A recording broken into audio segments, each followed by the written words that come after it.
What's up, guys? Mark back here with another Q&A video. Without further ado, let's get to it. Question number 1 comes from Blade TV. We are planning to buy a Sony A7R Mark II, but intend to use it more for video. We do not like the autofocusing problems with the A7S Mark II. Is this A6300 a better alternative if we are not concerned about full frame? Blade TV, this is the answer that I'm going to have right off the top of my head. The fact that the A7S Mark II, or the A7R Mark II, literally is $2,200 roughly more expensive than the Sony A6300, I'm going to say yes, it's going to be a better buy. At least on paper, the autofocusing system is supposed to be a lot better. Granted, you do get better low light performance out of a full frame. Whether that's going to be a major concern for you or not remains to be seen. They do claim to have a better sensor technology in the Sony A6300, with them using the copper wiring, so it may begin to offset the low light capabilities a bit between the APS-C size sensors and the full frame sensor. So as of right now, at this very moment, we're so close to actually getting the A6300. We're literally under a month until the pre-orders start going out. In my personal opinion, don't spend your wad just yet. If you've got the time to spare, just wait for it to come out, check out some comparisons, see how the autofocusing system does, and then make your decision. Our second question comes from FireGarden77. Mark, did you pre-order the A6300? Yes. Yes, I did. Question number 3 comes from GraySuit17.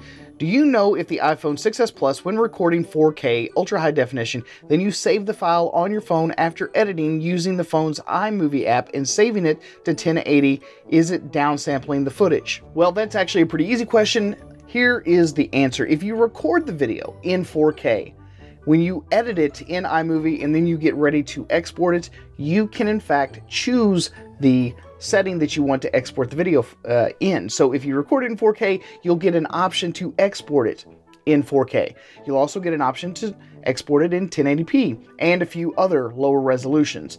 But if you record the video in 1080p, you are not given the option to export it in a higher resolution than what it was originally recorded in. So it's always best to just go ahead and record all your footage on your iPhone in the 4K setting, and then go ahead and export it to the format that you want. You'll just naturally get a lot more resolution out of that exported footage. Question number 4 comes from Prashat Rawat. Dude, if I butchered your name, man, I apologize sincerely. He says, I assume that you were using a Sony Cam to shoot this video. And he was talking about the last Q&A video that I did. I have noticed in this video and a couple of other videos on other channels, the slight vibration-like thing in focusing. If you see that around the illuminated lamp, you'll see some very slight, frequent vibration thingy going on. Seems like the autofocus system is desperately looking for a movement, and that creates this weird thing which, once noticed, can't be ignored. What is your opinion on that? Okay, so what he's talking about is if you look over here at this lamp, you'll notice that there is like some slight vibrating things going on. I've noticed it for a long time. I've noticed it damn near for the entire time that I've owned the Sony a6000, and it does also happen with other Sony cameras. And I think the issue is, in fact, the autofocusing system. If you leave it on continuous, it's constantly doing little micro hunts, trying to figure out what it's supposed to be focusing on. Because autofocus, in general, it doesn't know what you want to focus on, so you put it in a mode, whether it be like center or spot or zone or wide, and it tries to interpret what it ought to be focusing on. Right now, I've got face recognition turned on so that it recognizes my face and tries to keep that locked on, but I move my head around a lot and shit, so it's always kind of like, should I focus there? Should I focus here? Where should I focus at? But if you don't like it, most of the time you have to use manual focus.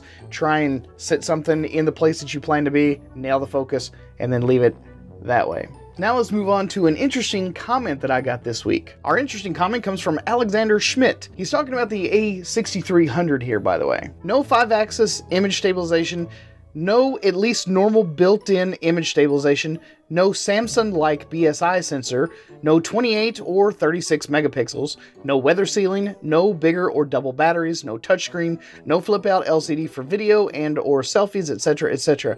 It's just too many no's. Sony had the chance to get absolute market leadership in the APS-C class, and they blew it big time. And I bet they will still use the old sensor. The new camera, old chip, new software update scam. It didn't work with Canon, so Why should it work for Sony? It doesn't matter how many haysayers Sony will bribe. It's just too many price for too little improvement. Okay, so Alexander, I'm going to agree with you on a few things, but as we all know, every camera can't be everything to all people.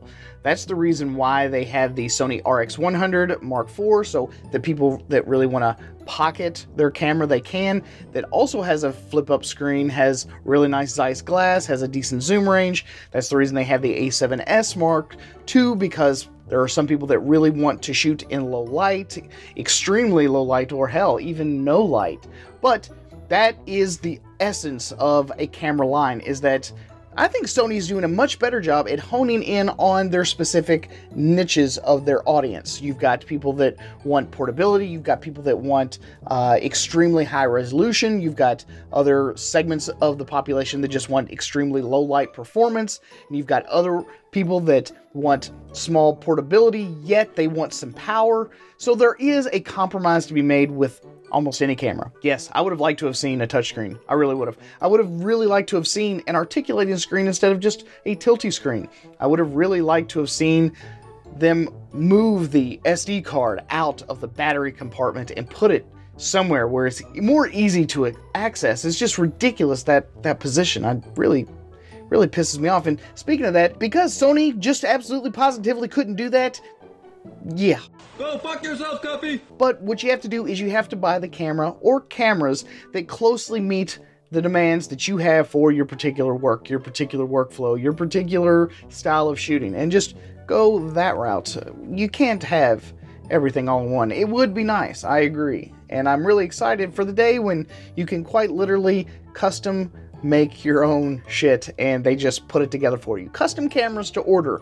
I want extremely low light, I want it to be small, and I want it to have this and that and the other, a la carte shit. You know what I'm saying? And I was gonna do a dumb comments section today, but really I've only got one thing that I want to share with you all. As you all know, we've had a bit of an issue with a troll named Gary Shaw here on the channel for the last couple of weeks. I want to assure you all that this was not of my doing. I just happened to call him a douchebag in the last video, and this is what I got. Douchebag. And yes, a lot of messing about to get that image that is only marginally better. A camera is for taking pictures, yet again, my point was missed. I say 4K was gay in the A6300. We don't care, Gary. You clearly think 4K is gay. I didn't honestly know that 4K had a sexual preference, to be perfectly honest with you. So at any rate, Gary Shaw has effectively recused himself from the channel and unsubscribed. So to you, Gary.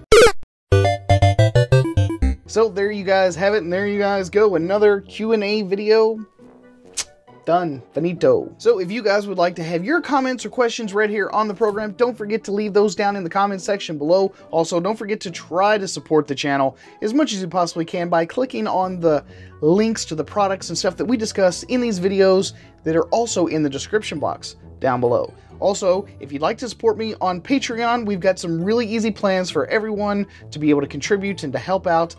Any donation is totally appreciated and totally keeps this channel afloat. So, to you guys, thank you, Patreons.